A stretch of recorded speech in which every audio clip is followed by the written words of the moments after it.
Hey, it's me, MLB. This is chapter 70 of Touch. This one is titled Visit. He deserves to be with him, you wailed, clinging to Brian again. Wait, what? Hawks asked with a confused chuckle. What's happened?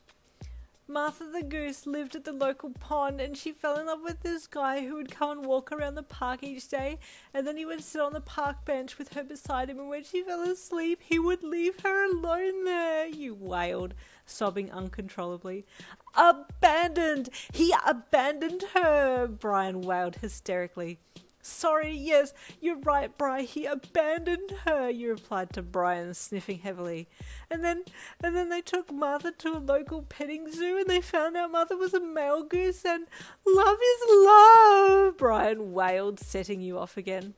Okay, Hawks replied, holding his hands up defensively. I see, very sad indeed, he said as he backed away.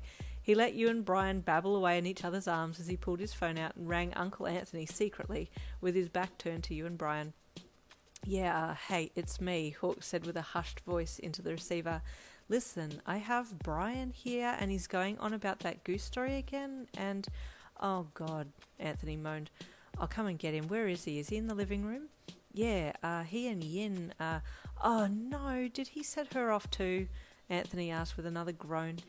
Yeah, she's pretty worked up, Hawks said as he glanced back over his shoulder at you and Brian on the couch. Ugh, Uncle Anthony grunted. Okay, give me a hot minute, I'll come and get him. Thank you, Hawks chuckled. Appreciate it. Not a problem, Hawks. My apologies, Anthony replied. Anthony arrived a short time later and picked up the still sobbing Brian and carried him to the door, his strong arms wrapped around his gorgeous little boyfriend. You wailed at being separated from Brian, and Hawks had to pick you up too and carry you around until you'd calmed down. I don't know what's wrong with me at the moment, you said sullenly from your comfy spot in his arms. You're pregnant, that's what, he replied with a laugh. It's just the hormones being weird. Don't worry about it. I still love you more than life itself, he said as he bent his head down and rubbed his nose against yours. Another 2 months passed and you now had a little baby bump that you were so proud of. You'd wear tight clothing as much as possible to exaggerate it. Work at the library was still going good, and you were getting more and more comfortable in your environment. You knew your regulars by name, and they loved how you just instinctively knew when they would come to the library, and you'd make sure that they had the books that they liked ready to go. It was a Thursday afternoon, and you'd put on a nice outfit to go and visit your mum. You walked into the Respite building, and the receptionist smiled when she saw you. Good afternoon, Yin. Are you here to see your mum? She asked. You nodded with a smile, one hand on your belly. You look so gorgeous with a baby bump, she gushed as she looked over the counter at your tummy. Thanks, you said softly with a bashful smile. I'll let you go and see her now, she said with a smile. Thank you, you said as you headed for the elevator. As you rounded the corner, you came face to face with a high schooler, and he grabbed your arm quickly so that you didn't run into him. Oh, sorry, you said.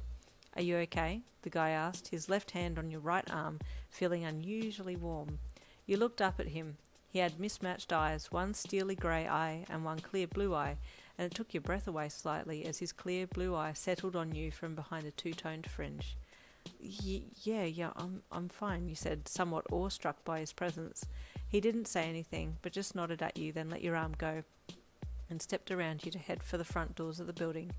Whoa, you thought as you turned your head slightly to watch him leave. He has a presence about him. You refocused on getting upstairs to your mum and made it there in a few minutes. Mum, you called as you pushed her door open.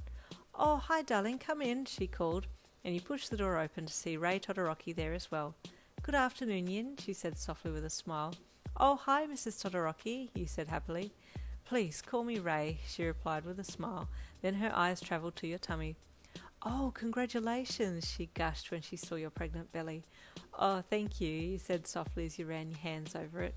I'm going to be a grandparent, babe, your mum said to Ray. Oh, that's so exciting, Ray replied, clutching her hands together and looking at your mum lovingly. All my kids are too young to have children. My girl, Fuyumi, and boy, Natsu, have significant others, but there's been no talk of babies yet, she said sadly. And my youngest, Shoto, is still in high school. He was just here a minute ago. Did you see him on your way out? He's quite a striking young man. You can't miss him. Does he have 2 different coloured eyes? You asked her. Yes, and red and white hair, she added. Yes, I did actually. I bumped into him in the hall. He's a really good-looking young man, you complimented her. Oh, thank you. Yes, he's going to break hearts when he gets older, she said with a chuckle. Hey, he's probably already breaking hearts right now, you thought with an internal laugh as you smiled at her. So, sweetheart, have you felt any movements from your little bub? Your mum asked, changing the subject as she reached out and put her hand on your belly. Yes, I have, you said excitedly. Just little funny butterfly and tummy feelings. Your mum gasped excitedly. Oh, how exciting. You're married to Hawks, yes? Ray asked. You nodded happily.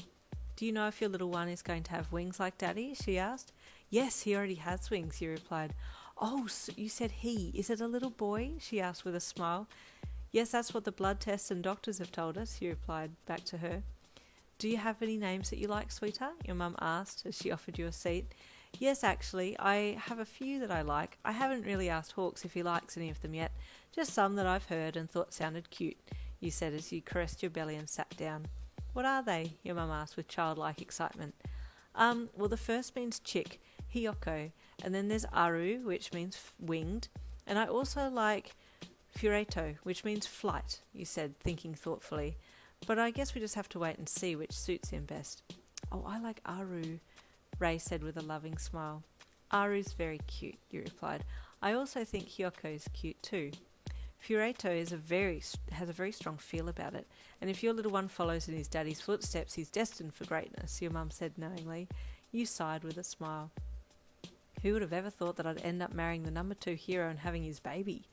Life takes unexpected turns sometimes, Ray said, giving your mum a little cute look.